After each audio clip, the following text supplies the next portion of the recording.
আমার কিছু মুসলিম ভাইয়ারা বোনরা কমেন্ট করছো, আমাকে বলছো গরুর মাংস খেতে। পাপ করছো, পাপ। আল্লাহ কোথাও বলে যায়নি যে তোমরা গরুর মাংস খাও, কিন্তু তোমরা খাচ্ছ। অন্যায়, জীব হত্যা মহা পাপ।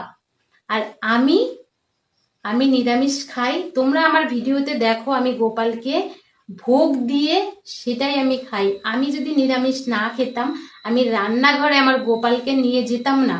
আর হিন্দু ভাই বোনেরা, মাতাজিরা, প্রভুরা, তোমাদেরকে বলছি, কোথাও বলে যায়নি তুমি খাসি খাও, মুরগি খাও। ভগবান কোথাও বলে যায়নি, এটা মানুষ করছে, পাপ করছে। হ্যাঁ, আমিও পাপ করেছি।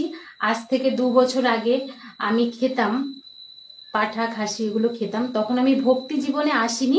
2 বছর থেকে আমি ভক্তি জীবনে আসছি। আর আমার সোনাকে ভালোবাসা দিচ্ছি, জানি না কতটা পারছি, কিন্তু দিচ্ছি।